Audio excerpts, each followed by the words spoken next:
Welcome to the NSG-303 Content Clinic for Fall 2015. This is going to be an introductory content clinic session where we just go over some of the purpose for the content clinics and the schedule and what you can expect from the content clinic sessions each time that we meet throughout the rest of the semester. So first of all, the session today is going to be kind of an overview of what you can expect. And so we have developed the content clinic sessions on a schedule we started this in spring 2015, and it has grown from just 1 or 2 courses to now this semester in fall 2015 we're offering a content clinic session for all didactic courses throughout the nursing curriculum. So each session is going to last about 50 minutes, sometimes less if there aren't a lot of questions that come through, but if there are a lot of questions we might push the limit and run until the end of the session. So if we find that there are a lot of questions and we need to add more content clinic sessions, we can do so. So right now, this session is August 31st, and the next one is scheduled for September 21st. So we have, a little bit of a gap in between, and if needed, like I said, we can add more sessions throughout this semester. So any questions regarding the content for the content clinics, if you have information that you would like to send in advance, some burning question that you have that you would like to get answered, that you can always send that information in advance of the session. And so keep in mind that this is not your only opportunity to ask questions outside of the classroom. You do have your faculty member who has office hours each week, and the faculty member is there to answer questions for you. You can also ask questions in the LMS for your course in the questions for instructor, or in the individual student to instructor forum if you would like to ask a question that is not not a broad question for the whole class, but it's something that's more personal or specific to you.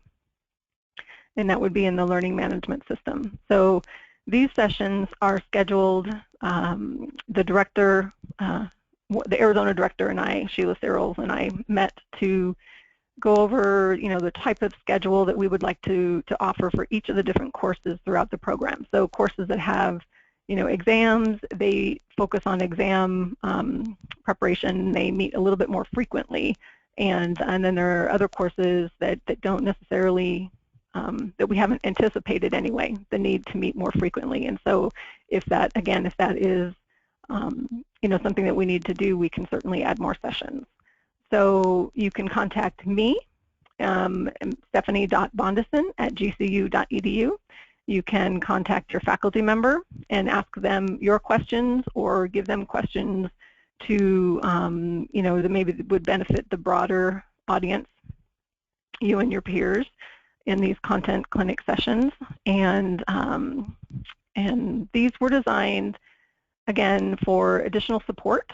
So hopefully this is going to be something that enhances your understanding of the curriculum. Sometimes having a faculty member explain information differently, one way or another, based on their learning style and your learning style, you might understand something just a little bit more clearly when you hear it from a different perspective. So that is one of the reasons why we have these sessions scheduled. Now they are scheduled virtually.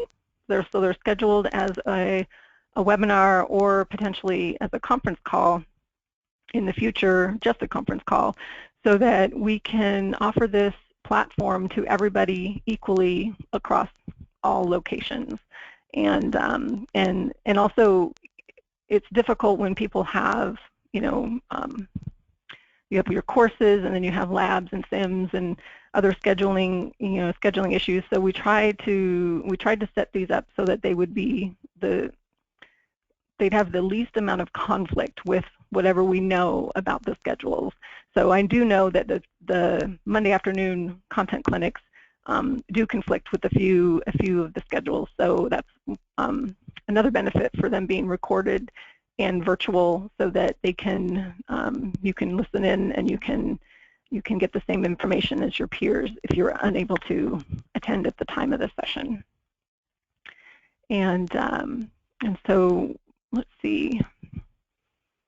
The next point I wanted to make sure that you're all aware of is, in addition to the content clinics, in addition to seeking your faculty during their office hours and using the LMS, you also have the opportunity for open lab time in the lab and sim area, and that may or may not be relevant to certain courses, but it is available to all students. So it's just something for you to be aware of. And any feedback that you have regarding the content clinics can be sent a number of ways. One is you can always contact the dean and provide your feedback to the dean, Dr. Melanie Logue, melanielog@gcu.edu. You can contact the Arizona director, Sheila Searles, at sheila.searles, S-E-A-R-L-E-S, @gcu.edu. Or you can contact the New Mexico director, Heidi Orrick, at heidi.orrick, O-R-E-H-E-K, @gcu.edu. You can also contact your faculty members directly, and you can also provide feedback and comments when you get to the end of the course. On the end of course surveys, we do review those and take those into consideration very carefully. So I hope that helps give you a little bit of an overview of what these sessions are going to entail. So typically we'll have an agenda kind of laid out based on the type of information that's being covered in the course, and we will also, sometimes it's the key assignments or that bring about a lot of questions. So having, one person share so everybody can hear the same information at the same time to reinforce, the expectations is very helpful. And also, when there are different pieces of the content that are more or less challenging, those are content areas, content subjects that we would typically have as part of the agenda to cover. And so based on the fact that this course is content clinics, will meet basically once a month from now until November, and then we meet twice in November. And then there's currently nothing scheduled for December, but we can certainly add to the schedule. So, with that schedule, then the faculty will be looking at the types of information and the types of assignments that are covered, kind of before and after this session to determine, what the best content would be to cover for each one of these sessions. And we do have a faculty member on the line, and it's one of our assistant professors, Ginny Villanueva, and I'm going to see if she would like to share any additional insight into your group. So let's see. Oh, nope. She needs to. Professor Villanueva, you need to enter your PIN in order to be able to speak. So we'll give her a few minutes to see if we can have her talk with you for a few minutes and answer your questions.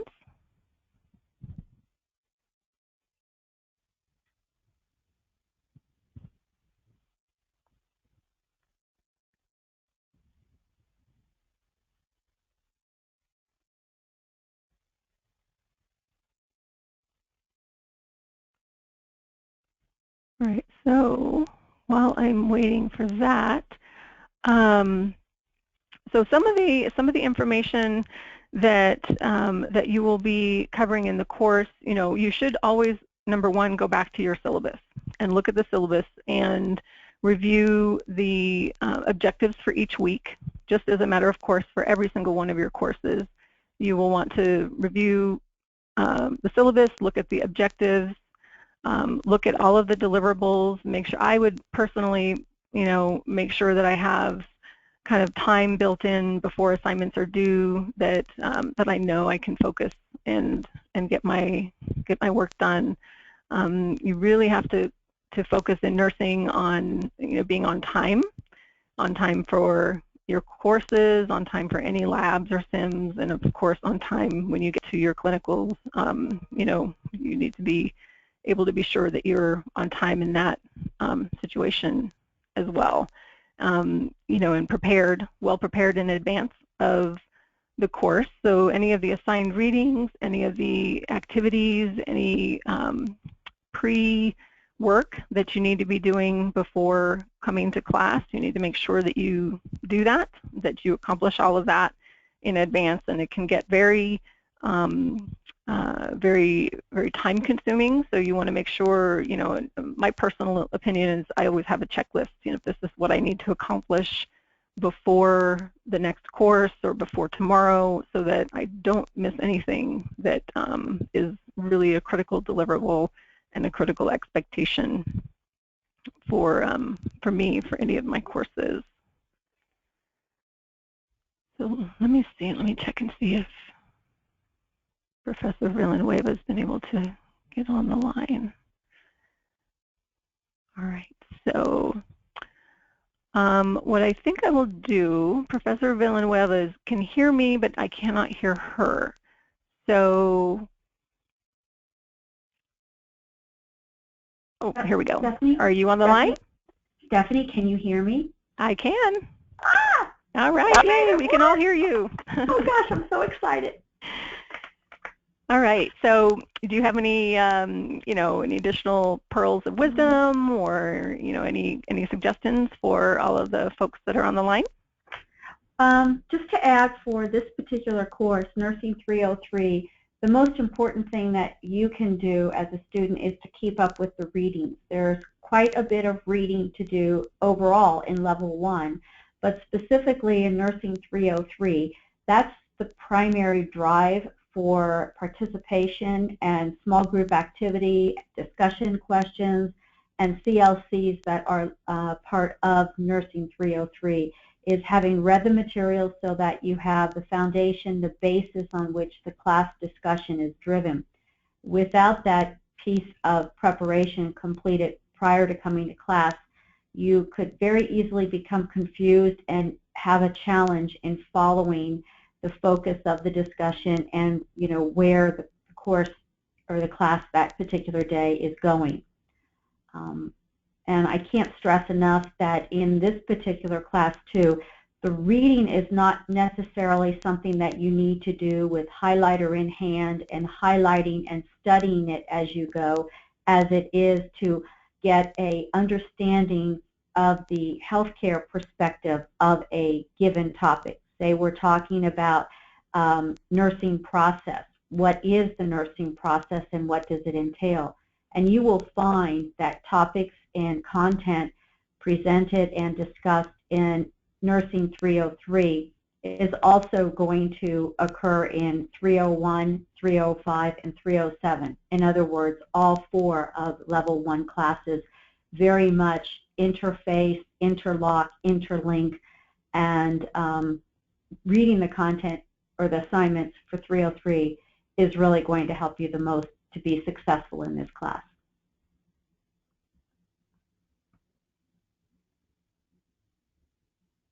All right, thank you. Does anybody have any specific questions that you would like to ask? If you can, please submit them to the chat, through the chat feature, and I will read the question out loud for Professor Villanueva.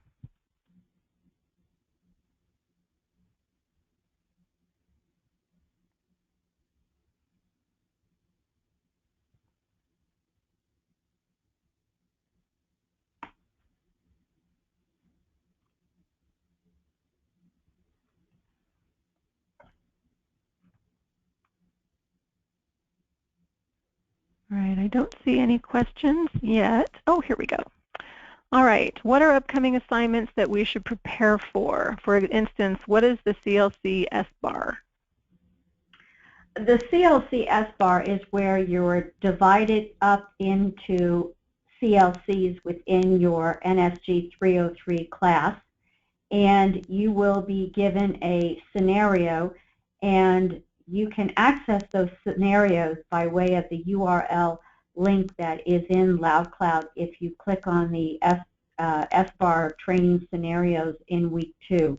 It will take you to a URL link, and it's through the Institute of IHI, Institute of Health, or yes, Institute of Health, and it'll be a matter of working with the members of your CLC to develop an SBAR that reflects the content or the situation that is depicted and described in the scenario. And you'll need to identify the target audience and as well as the interdisciplinary team or the clinical use for it. Depends upon the faculty choice as to how to actually implement this. It may be something that may be a part of it as small group in-class activity with some out-of-class time required in order to prepare for the presentation, or it may be a choice of the professor to incorporate it as a part of classroom activity and presentation in classroom. And that CLC application piece is then graded using the rubric that is in there. One thing I'd like to point out is that the rubric drives the grade, so it is very important. It is utmost important and to your benefit that you review the rubric, familiarize yourself with the rubric prior to embarking on the assignment so that you are certain to include the most important entities of that rubric in order to be successful and accomplish as many of the points tied to this assignment as possible. When you're reading the rubric, read it per row from left to right. Sometimes students just go immediately to the very last column at the right, or should I say maybe not necessarily grasping the progression from satisfactory to good to excellent. And it's that progression that is necessary in order to accomplish the excellent level and the most points possible for that particular assignment. Does that help to clarify the CLC?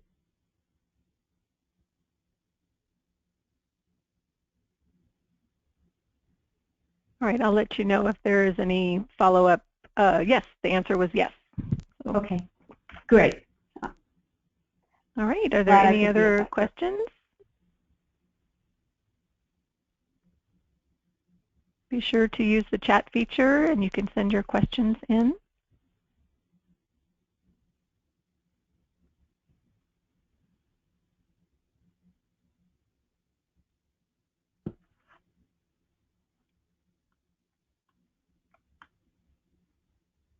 All right. Well, Professor Villanueva, do you have any other, oh, I have one more question. All right, other than the CLC, are there research papers or other projects that we should be aware of? If you look through the syllabus, and there is a PDF presentation of the syllabus, and I believe it is in week 1 of your content there in your LMS. And if you open up that PDF of the syllabus, you will see where there are discussion questions, there is a benchmark process recording, there are additional CLCs, and a issues and trends in informatics paper that are due over the course of the 15 weeks. And the primary two significant and most heavily weighted assignments are the benchmark process recording that is tied in at week 9 and the issues and trends in informatics term paper, which is assigned with week 15. Each of those assignments are worth 20% of the grade, which, doing the math, obviously, is a significant part of your success. And I usually, the couple of weeks before that benchmark process recording is due, I introduce it in class and encourage students to start preparing and working on that and not to wait till the last minute. That is a particular assignment where you conduct a conversation with a friend, a family member, someone maybe from your church, your residence hall, whatever the case may be, but it is a conversation that you engage in, and then you analyze each and every interaction or verbal part as well as nonverbal part with this person. And that's where you're applying and reflecting on the analysis and the use of the therapeutic communication techniques that had been discussed during the first 9 months. And there is an analysis that goes with it. Those are usually written in an APA format. However, the actual table for the recording is a different type of template. Both of these pieces of this assignment have templates in the LMS that will help you to identify how to set that up. The second assignment that is a 20%er, as I mentioned, is the Issues and Trends in Informatics paper due week 15. That is a typical traditional research paper and is an assignment that is APA format and is required to utilize Turnitin prior to submission to faculty. Those two are the major key pivotal types of assignments over the course of the semester. There's a couple other CLCs, and those again are just that. They're collaborative learning communities similar to the CLC SBAR that you'll be working on this week. Does that help to explain the major assignments?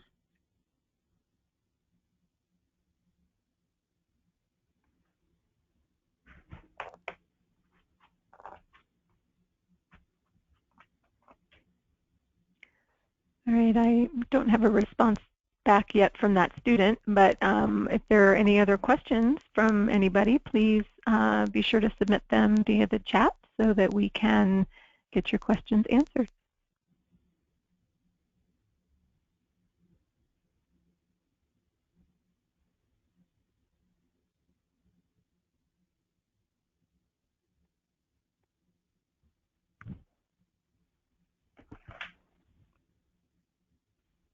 All right, it does not, oh, okay, here we go. All right, so the question is, it says, okay, so the benchmark is about interviewing with someone, and the informatics paper is a research paper due at the end of the semester. Is that correct? Correct. Okay. Thank you. Oh, also, there are directions in LoudCloud as well as a rubric tied with each of these assignments. And again, I strongly, strongly encourage you to familiarize yourself with the rubric for each of those assignments prior to embarking on the assignment. And definitely, if there's any areas of the rubric that are unclear or confusing, reach out to your faculty member to request clarification well in advance of the due date and time of that particular assignment.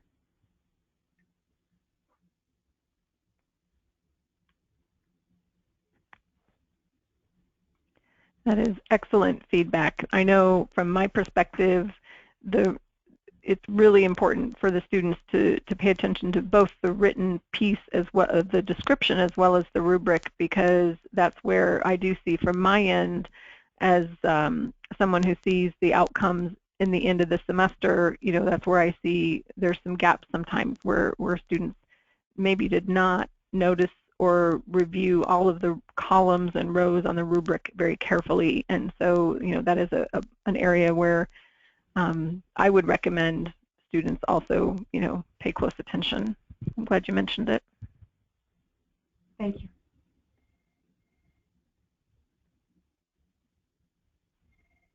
Any other questions? I haven't seen any more come in yet.